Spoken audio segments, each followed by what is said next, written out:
Hello, everyone. Welcome back to the Sideline Shenanigans podcast. Today with Jacob Maggard. Obviously, no Dalton with me right now, but he will be back with me soon on the Pick'ems coming out Thursday. But just to quickly recap all these all these games that took place last week. Obviously, again, if you guys enjoy the videos, like, subscribe, comment, helps the channel out a ton. And I'm gonna dive into these and cover them quickly this week. Probably be one of the quicker recaps here. And then obviously really, really excited for what's upcoming on Thursday. So stay tuned for that. We might have a few guests on there. It could be a really, really fun episode due to the game that is taking place, of course, this week in college football. We'll go ahead and dive into this first game here, starting out with Pittsburgh taking on Florida State. And Pittsburgh gets it done in what is a really important win in the ACC, keeps them in the title contention for the rest of the way, and hands Florida State their eighth consecutive loss in the ACC. Really, really bad for them. They just cannot win an ACC football game. They come into ACC play 3-0, looking like one of the best teams in the country, top 10 team. Now they've fallen. And again, this is a really, really bad look for them.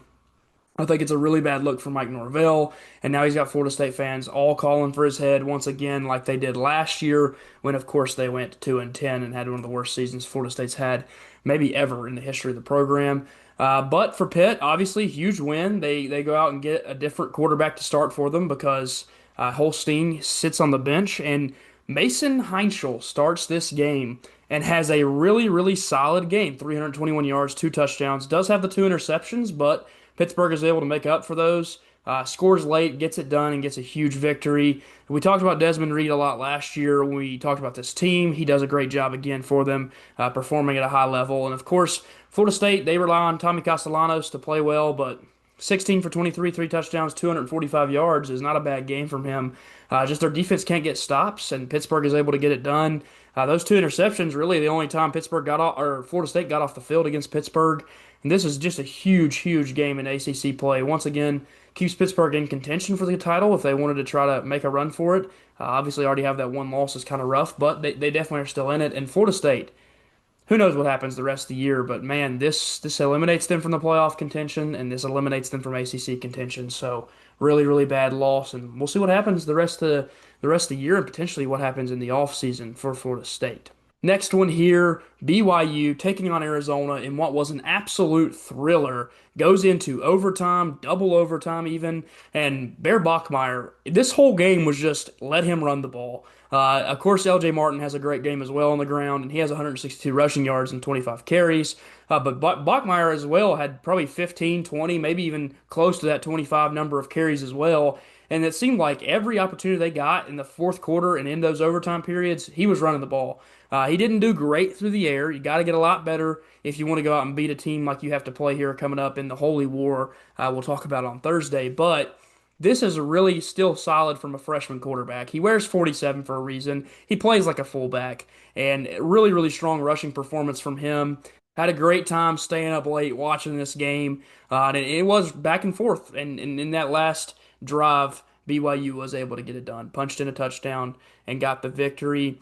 Of course, Parker Kingston is their lead receiver, had a really big punt return that got him in scoring position at the end of overtime and gave him that opportunity, or at the end of regulation and gave him that opportunity. But just great performance from BYU. And then for Arizona, it's not a negative that you lost this game. Obviously, you don't want to lose. You never want to lose. But they showed that they can hang in there and play a really good game with a ranked BYU team. Fafita had a pretty solid game. They ran the ball pretty well. And they're obviously going to try to look to build onto this, but that almost eliminates them from Big 12 title contention. Two losses early on, and with the teams that have won the games that they've won so far, it'd be really hard to see them jumping back in contention. But still, not a bad start to the year at 4-2 for Arizona. Now moving into the first game we picked this week, South Florida taking on North Texas in what was an incredible game at the half, tied up 21-21, and it looked like North Texas, they had everything under control. They were going to be able to hang in this one. And then the second half come around, and Byron Brown went off, accounting for five total touchdowns, three through the air, two on the ground. Played a really, really good game. Their offense absolutely dominated the third quarter and even the fourth, scoring 28 points in the third quarter and just running away with it, pretty much burying North Texas. They score 63 points. Overall, what an unbelievable performance from this South Florida offense and also that defense, forcing three interceptions on Drew Mestamaker. Of course, a really cool story for him, a guy that was not even playing high school football at quarterback and then comes to North Texas and somehow gets into that starting job and had played really good. But those three interceptions were killer, all of them being backbreakers. They didn't have this really great established run game like we thought they could. I mean, Kayla Hawkins coming to this game averaging, I think, well over 8 yards per carry, and Mackenzie McGill was doing great on the year too. And neither one of them got going in this one. Obviously, they still had a solid game, but USF really showed how strong they can be. This is, to me, the best team in the non-power. Them Memphis have looked really impressive, and of course UNLV with Dan Mullen at the helm. All really good football teams. As you can see for South Florida, Chaz Nimrod down here does a great, has a solid game, but Jeremiah Koger, 4 for 94, 2 touchdowns, was easily the favorite target of Byron Brown. But that's what makes this attack so deadly is he doesn't just go to one player. Although Chaz Nimrod has been his guy this year, he can find different guys and let them be the playmakers when it matters most. And then, of course, props to this South Florida defense, forcing the 7 TFLs, but also the 3 interceptions. And that is what won them this game was the strong defensive performance and the ability to bounce back after what was a pretty rough first half and kind of shut down that North Texas offense, which had been really potent this year. Obviously, this puts South Florida in the driver's seat in the American Conference, and North Texas, it's really tough to lose this game. To bounce back in conference play, they really have to hope for USF to drop 2 games. I don't see that happening, so I think USF has got a really good chance to be one of the 2 representatives in the American Conference Championship game. Moving on to our next one here, Alabama taking on Missouri in what was a really close SEC matchup. At the half, Alabama had a slight advantage, and it seemed like they were just playing better football. But coming out of halftime, Missouri's able to punch one in, get on the board, look pretty good in the second half. But Bo Prabula just didn't have the day you want him to have. He had those 2 interceptions, one of which was an awful interception. He throws it late in the game, and he had an easy, wide open route that he could have thrown and got them into field goal range at least, but he blows it with a bad interception. Other big story here is this Alabama defense, which we talked about at the beginning of the year, that could be one of the best defensive units in the country. They're able to hold Ahmad Hardy to just 12 carries for 52 yards. That's the worst game he's had all season, and that's really impressive from Alabama, a team that had been getting gashed in the run game. They still didn't get a ton of pressure on Prabula. They're going to have to see those sack numbers go up if they want to be a national championship contender. But man, is this really solid defensive performance on the backs of what is Ty Simpson going 23 for 31, 200 yards, 3 touchdowns. Does a little bit, of course, in the rushing attack, but a lot of it taken away from some sack yardage, which we'll talk about Missouri's defense in a second. Jam Miller does get going, 4 yards per carry. Still not an unbelievable performance, which you're used to seeing from these Alabama teams, as they just run the ball better than most. So they're going to have to pick that up just a little bit, but a very impressive win here for Alabama. Jumps them back inside the top 6, I believe, in all of college football. Great performance here from guys that weren't expected. I mean, Jeremy Bernard, you don't even see a name like Ryan Williams on the list, and they had other guys doing it for them and winning them this game. I said we would talk about this defense. They did force a fumble on Ty Simpson, and a lot of that was the pressure they were putting on him. 4 sacks, 7 TFLs. Pretty solid game overall from Missouri, but just not enough. You have to do a little bit more, and you just cannot throw those interceptions that Bo Prabula threw. Kevin Coleman did face injury in this game, and so you see him not really being a big target as well. I think if they'd had him healthy, maybe on that last drive, he wouldn't have thrown that bad interception. He would have targeted him. So overall, Missouri still has a lot to look forward to. They don't have a really tough schedule, so if they can just maybe win out, they're going to be a surefire playoff team the way they've looked. And if they can, maybe even if they lose one more game, they might have a chance at 10-2. And they're just going to have to rely more next week on Ahmad Hardy and get this run game going again. Moving on to our next one here, and Ohio State just dominates this game. They look like the far better football team. They're up 20-3 at the half. They play even football the rest of the way against Illinois, but it didn't matter when they had that huge lead at halftime. Julian Sayin plays great again. Doesn't actually have to do a whole lot. His running backs, they do pretty well on the ground. Bo Jackson, 10 for 47. Donaldson, 13 for 44. Does get those goal line carries and punches in 2 touchdowns. But overall, just a really, really solid performance from this Ohio State offense. You see all the big-time targets going in Jeremiah Smith, Carnell Tate, Max Clare, all having catches. And, of course, they're all going to be big-time playmakers as the year moves on as well.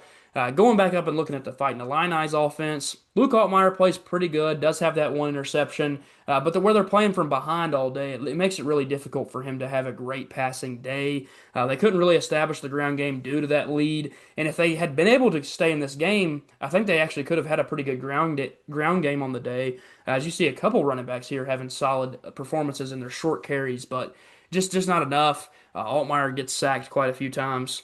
And this Ohio State team, they look like they are going to be one of the best teams in the country the rest of the way. Forced two more turnovers with those fumbles and have four sacks, six TFLs, five pass deflections is really impressive as well. Just a great day overall from Ohio State on both sides of the ball. They do look like the best team in the country up there with a Miami. And I think that the rest of the way, you're going to have to really bank on this Ohio State team being a very impressive national championship level contender. Their defense is full of talent. We've talked about it before, but those playmakers aren't going away on that defensive side of the ball. And if Julian Sain keeps playing this way, I think Ohio State is a force to be reckoned with as we see the season roll on. Maybe that matchup with Indiana later in the year could be really fun because, man, does Indiana look good too, who we'll talk about in just a second. Moving on to this next one here, Oklahoma taking on Texas in the Red River rivalry, and Texas dominates this game on both sides of the ball. They look pretty good on their offense. They got the ground game going. Quintravion Wisner has a really good day, rushing for nearly 100 yards. Arch Manning has a little bit to do on the ground as well. But also, Arch plays pretty good passing the ball here. 21 for 27, 166 yards. And they're not relying on him to be this superstar passer. But when he was passing, he was doing a good job with the ball in his hands. That's not the same to be said on the other side from John Mateer. He has three interceptions. Two of them are really bad. One of which I don't know who the heck he was throwing the ball to and just throws it really bad interception.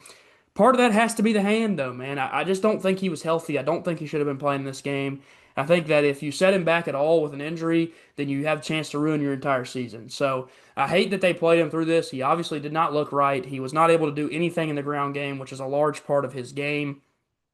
Texas, they are able to establish some passing, like I said before. Quintravion Wisner was the superstar in this one, though. And then defensively, of course, Texas has been one of the best defenses still. Five sacks. They got all over John Mateer and his hurt hand. Seven TFLs. And then on the other side, you see Oklahoma did a great job at stuffing the run game a lot of this game, but they had no pressure on Arch Manning. They kind of, when he did pass, let him sit back there and just get it done in the passing game. And of course, Malik Muhammad is the superstar on the defensive side. Two interceptions, has a lot to say in this one. If he wants to continue to do this the rest of the year, this Texas defense is going to only be better. And then Ryan Niblett with a punt return touchdown. That's a big part of this game as well. They are going to have to figure out this kicking game a little bit. Mason Shipley missing two kicks in this one. You'd love to see those go through. You could have won by even more. But a really impressive win from Texas. This is the team that we thought Texas was going to be all year. Maybe winning in some of these lower scoring games, but dominating with their defense.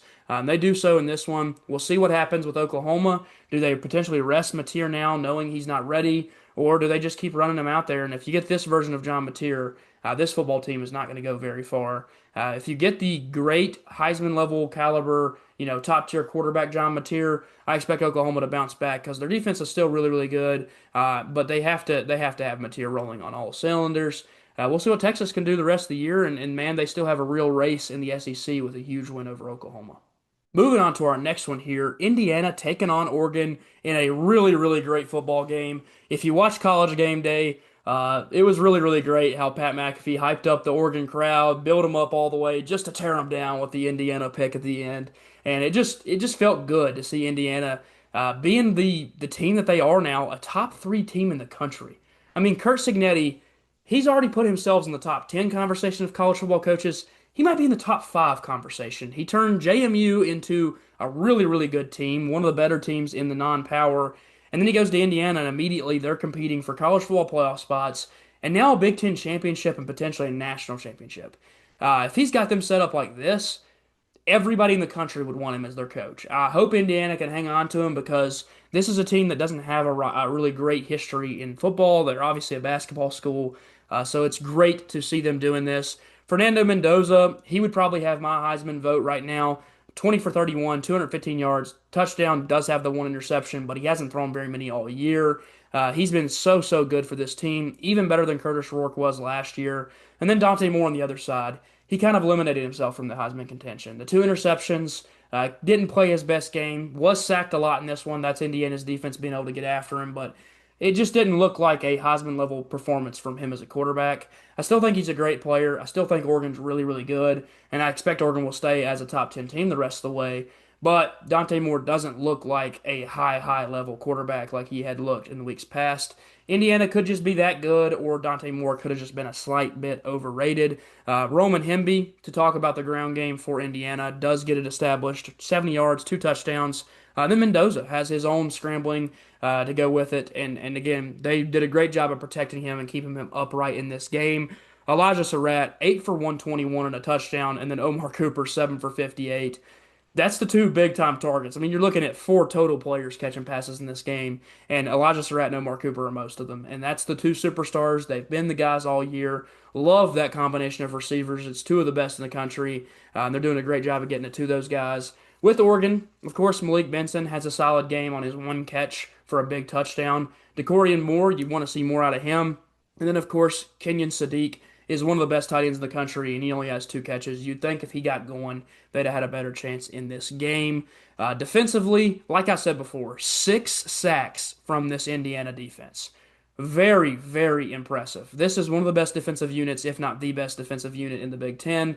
I mean, again, Ohio State, obviously, up there at the top. But Indiana could have a real argument for being the best. And that's shows big time in this game. I mean, the 6 sacks, the 8 TFLs, did not let Oregon do much on offense. They kind of controlled them the whole game, only give up 20 points against what was a really high powered offense overall, and then got the 2 interceptions off of Dante Moore. Great, great performance from Indiana. We'll see how the season plays out the rest of the way, but man, do they look like one of the best teams in the country, if not up there with Miami and Ohio State as the best. I'm really, really impressed with them. I hope they keep rolling because Cignetti is fun to watch coach, and Indiana is fun to watch because they just haven't been a powerhouse in college football ever, since I've been alive, especially. So we'll see how it plays out the rest of the year, and I guess go Hoosiers. Moving on to our next one here. Georgia taking on Auburn in Jordan Hare, and Nick Saban said it himself on College Game Day that that place is a house of horrors. He has a losing record in that stadium, he said, so it's like one of the only places he has a losing record. And Georgia goes in there and kind of shows you why it's such a rough place to play. I mean, at the half, they're down 10-3, but it could have been a lot worse. We see a Jackson Arnold fumble on the literal 1 yard line, heck, the inch line. The ball comes out. They do rule it a fumble. Georgia takes over and goes all the way down the field and gets a field goal right before halftime. If that had been 17-0 at the half, I think Auburn would have won this game. And if Auburn had won this game, that'd have derailed Georgia's season. That would have got Auburn back into a great situation. Their coach wouldn't be in the conversation of getting fired at the end of the year if they got this huge win. And of course, the moment that everybody saw is Kirby Smart is clapping. He's clapping as he runs down the sideline. Gets a no call for the timeout, gets a no call for the delay of game that would have made it 3rd and 14, and then in turn does end up having that drive at the end that gets them the points. But also that moment will not be forgotten as fans will go back to that over and over and say, wow, how did Georgia get away with that? Don't blame them if you can argue it and you can get the call your way. I guess that's how you do it. Obviously, looking at statistics, Gunnar Stockton doesn't have the best day ever through the air. Does have the Superman moment at the end of the game. They did just retire Cam Newton's number. I wonder if that was him paying homage to that, of course, in a disrespectful way, not in a nice way. But has the rushing touchdown that was a huge score for them. Obviously, they didn't have a great rushing attack other than his couple of rushes, and they weren't all that great either. Auburn does have a pretty good run game. Jackson Arnold runs well. Jeremiah Cobb runs well. But it's just not enough. Arnold is not a very dynamic passer. He only throws for 137 yards, and he has really, really good receivers. Cam Coleman, Eric Singleton Jr., both great receivers. I think both of them probably wish they were with a different quarterback in a different system right now. And then for Georgia, Zachariah Branch, 9 for 57, man. Anytime they needed him, just throw a little check down to him or even a wide receiver screen and just let him get some yards because of his speed and his athleticism out in the open field. And of course, Colby Young is the big play target on the outside, big, huge 6'4" receiver. Just made some big plays when necessary. Arnold does have that one fumble, and that kind of seemed to decide the game. I do think Georgia's defense played very inspired football, especially in that second half where they shut out Auburn. But Georgia's offense has got to play better than this. If you're going to be in some of these games, Like the Alabama game, they dug themselves a hole and just couldn't dig out of it because their slow start on offense. They need better starts and then just to continue to have that success into the second half. Where, again, in this one, they scored 17 points. That's not a bad second half. But when you only score three in the first, if you play a really high-powered offense, you're going to lose a game. So we'll see what they do the rest of the year. I think Kirby will have them lined up and ready to go, though, because he is the best coach in college football, even though that moment was definitely very, very funny with the I was clapping. But again, I had some family that I was with this weekend, and they are some of them are Georgia fans, and so they were really pulling for the victory, and they are able to get it done. So congrats to the Bulldogs, and they'll look to compete the rest of the year in the SEC as they're 5-1 and 3-1 in the conference. Moving on to our next one here, Michigan taking on USC. And man, did USC look strong in this game. They looked like a very, very high-powered offense. And the star in this one is King Miller, rushing for 18 carries, 158 yards, 8 yards per carry, nearly nine, and a touchdown. A 50-yard run is as long. Overall, what an impressive game from King Miller. Puts the team on his back, makes all the big time plays. When they needed him to, he ran the clock out for him as well. Obviously, still props to Jaden Maeva. Still played a really good game, 265 yards, two touchdowns. Does have that one interception, but still has nearly a 90 QBR. And Makai Lemon is one of the best receivers in college football for sure. Nine catches, 93 yards, and a touchdown. Great, great game from USC as an offense, scoring 31 on a really good Michigan defense. And then for Michigan, it's kind of worrying that you're not able to get the run game going in this one. Justice Haynes doesn't have the day he'd like to have, and part of that is due to the lead being so big that Michigan was playing from behind a lot, and they just had to pass the ball more than they'd want to. Jordan Marshall gets established on the ground and has a pretty good day. They both rush for over 50 yards, averaging 5 yards a carry. But Bryce Underwood doesn't do anything on the ground. Part of that due into the sack yardage, but also just him not going on the ground much at all. Only 5 carries total. He does have a decent day through the air, 15 for 24, two touchdowns, 207 yards, but does have that one interception. And a lot of his passes were going to Andrew Marsh, who has a pretty good day for Michigan, 8 for 138 and a touchdown. Donovan McCulley, of course, has the other touchdown. But Michigan, they didn't look very good in this game, and they look like a team that they could probably hang around the Big Ten, but they aren't a contender in my eyes anymore. This loss will definitely hurt them. I definitely would not favor them against a Ohio State, but they have that series on lock right now, so they definitely can win that one when it comes around to that time. And then for USC, this jumps them back up into ranked, and then of course it helps out Notre Dame, and it could also help out USC because this throws them back in the conversation of where do they stand in the country. They're 3-1 in the Big Ten. Even if they lose to Notre Dame, they'll still be 3-1, so they can compete for a title spot in the Big Ten. So interesting how this one plays out, how the rest of the season plays out for USC. But a really, really impressive win from them. Their defense was great, 3 sacks, 5 TFLs. And just overall good at protecting Maeva as well. No sacks from a Michigan defense that I think if you'd have said that before the game, that they didn't get to him one time, you would have picked the win from USC. So great, great victory for USC. Lincoln Riley has this team rolling, and like I said before, they always seem to find one of these big wins. They're able to get it done here at home. Next one here, Utah taking on Arizona State in what is an absolute blowout. Utah, they look way, way better than they have in recent weeks. They get a huge win over an Arizona State team that obviously was injured and was not ready to fully play this game. Jeff Sims was your quarterback. Jeff Sims is not a very good quarterback. He's truthfully not very good at all. And if they'd have had, maybe a different situation going, if they'd have had a healthy Sam Levitt, they would have had a chance. But he can't do anything in the passing game. It was pretty much all checkdowns, averaging 3 yards per completion is really bad. And of course, he run a little bit, and that was kind of the whole design was to him to get out and scramble and make plays. But he was sacked a few times, and when he was running, he wasn't going for some big time plays. Raleek Brown still plays pretty good, but the deficit that they were facing already early in that game was pretty much sealed it quick. Devin Dampier only has to do 7 for 12 passing, 104 yards, but that's because he rushes for 120 and 3 touchdowns of his own on the ground.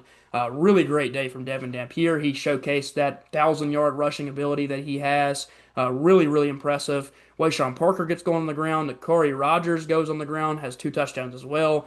Great, great day from Utah. 276 total yards, 6 rushing touchdowns.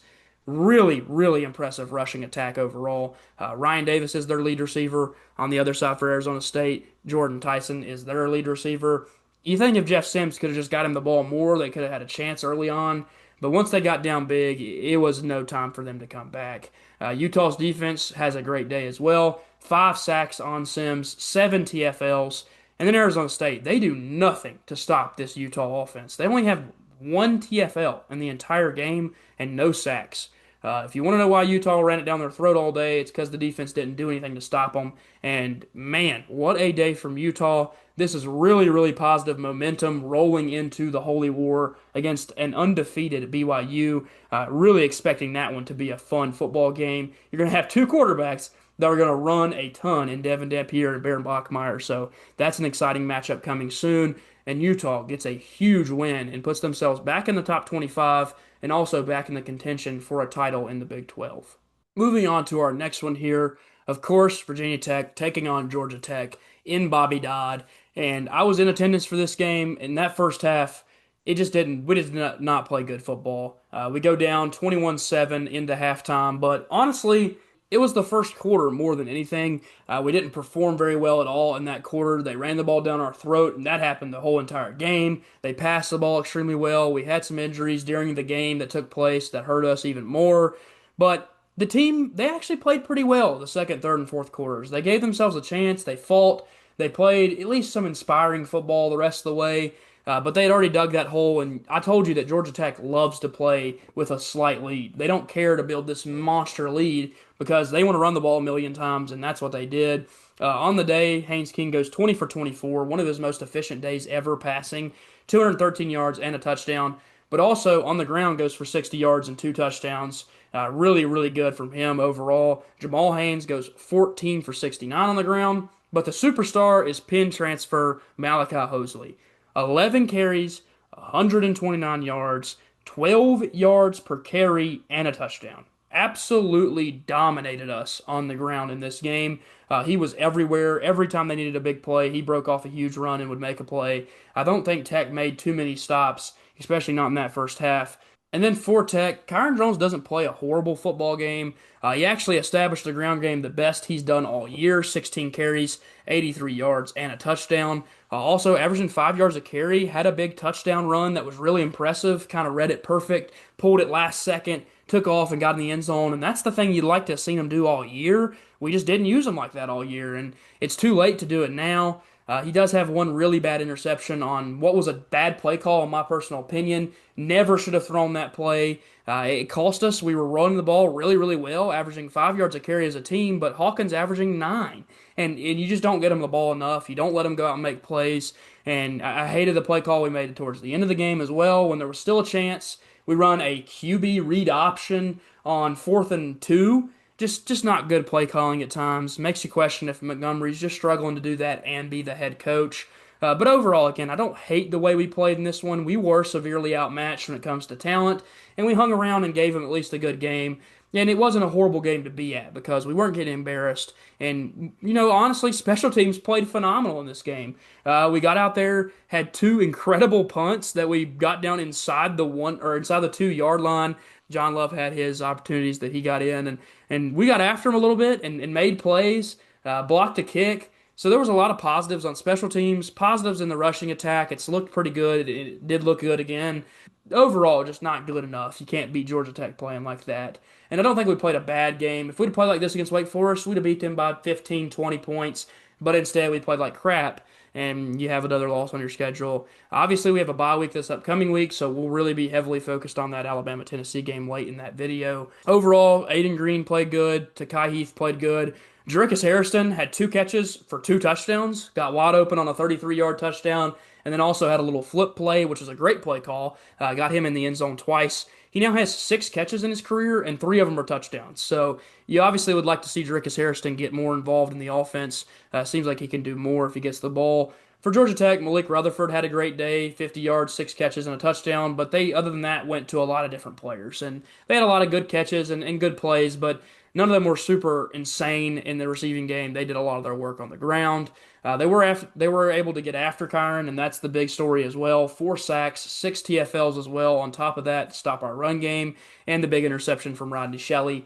If we could have gotten the backfield a little bit and made some plays and disrupted Haynes King, I think Tech would have had a chance in this game. But you got to think with this team depleted, lost a lot of our players. We're down to like five corners on the whole team, and one of them got hurt in this game. So it just overall, this is what I expected.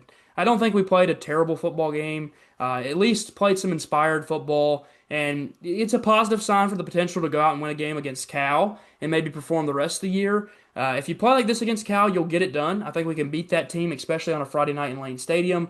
Just got to hope that we can figure things out that we've done wrong. And this is a lost season. So any small victories that are positives, take them, and be happy with them. And I think some things we saw were great, like a Marcellus Hawkins and even Kyron on the ground in this one. And hopefully we'll continue to run the ball more, and especially in the future playing, Cal, and then the only game I care about the rest of the way, which is that end of the season game, and hopefully we can catch one against UVA and end their season that they're having, which has been so good for them so far. Moving on to our last game here, Arkansas taking on Tennessee in Neyland Stadium. And wow, Arkansas showed up to play this game once again. Taylor Green had one of his best games of the season, if not his best game of the year. A 95 QBR, 256 yards through the air, two touchdowns. On top of that, 63 yards on the ground and a touchdown on the ground with a 22-yard scramble at one point. Played really, really good. And obviously, we know it that this offense is going to be high powered because they've got the coaching change and they've got an offense rolling once again. Mike Washington has a really good day as well, 19 carries, 131 yards, and a touchdown. And Tennessee, they've really struggled to stop the run game. They've not done a good job at containing other teams on the ground. And it seems like that's going to be a constant threat against this team all year. If they can keep that going, other teams against Tennessee, I don't know if Tennessee can keep winning these big games because they're super close, and if the ground game is established, they can run clock out if they get leads. Now, Tennessee did a good job at building a third quarter lead and just able to hold on to it in the fourth. Joey Aguilar plays pretty good, 16 for 25, 221 and a touchdown. He's got himself in that Heisman conversation, had some really nice runs as well on the ground. But the hero for this Tennessee team is Deshaun Bishop. 14 carries, 146 yards, and a touchdown. Averaging 10 yards a carry is really, really impressive. Peyton Lewis does his work down towards the goal line as well, 33 yards and two touchdowns. And that rushing attack for Tennessee, they've got to keep relying on it. Run the ball all over Alabama if you can, because that's where Alabama can get beat. Ahmad Hardy was contained, but other teams have ran the ball extremely well against them. And if Tennessee wants to have a chance next week, they've got to have this same ground attack show up with a little bit better passing from Aguilar and maybe just a little bit more consistent, less incompletions, but still not a bad day from him. Braylon Staley has a really great game, 6 for 109. Kitzelman, who we talked about last week, great game from him, 56 yards and a touchdown. But Chris Brazzell doesn't get going at all. I don't know his status health-wise. I didn't watch the game, so I don't know if he faced an injury at any point in that one. But they're obviously going to have him going on all cylinders if they want to have a chance against Alabama, who's showcased some really strong upside the last few weeks. Big story for Tennessee is even though the defense isn't allowed, or didn't really stop this Arkansas offense, they did force turnovers. They forced three turnovers, and those three turnovers is what won them this football game. They forced Taylor Green to fumble twice, Braylon Russell to put the ball on the ground once. They do recover three of four, and that is the reason they won. They were able to get those turnovers. Of course, winning the turnover battle will win you a football game.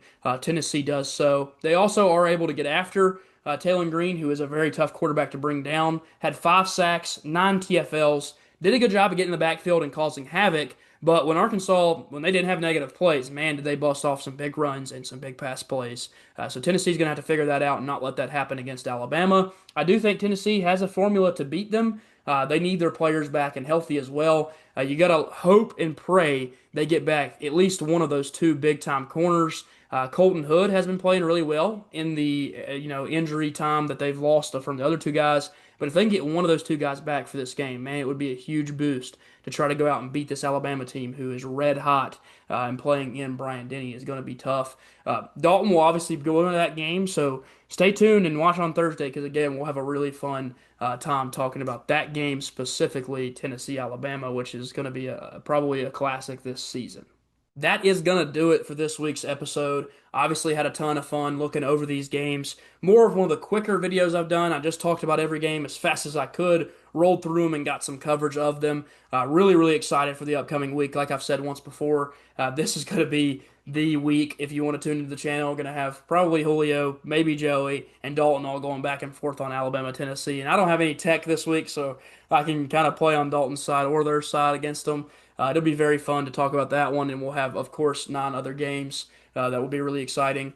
If you guys enjoyed this content, again, please like, subscribe, comment. Helps a ton with the channel. Look out for my NFL stuff that will be coming out on Wednesday. And then look out for the Pick'em on Thursday, which will be a great video. And then we're going to look to get you guys that mock draft way too early coming out soon, maybe one of the weekend days, Saturday or Sunday, and we'll see what happens if I can get that done, get that uploaded and edited. And if not this week, we'll look for it next week and should have a pretty fun big crew on that one as well. But again, thank you guys so much for joining me, and I'll see you guys on Thursday for the Pick'em. Peace.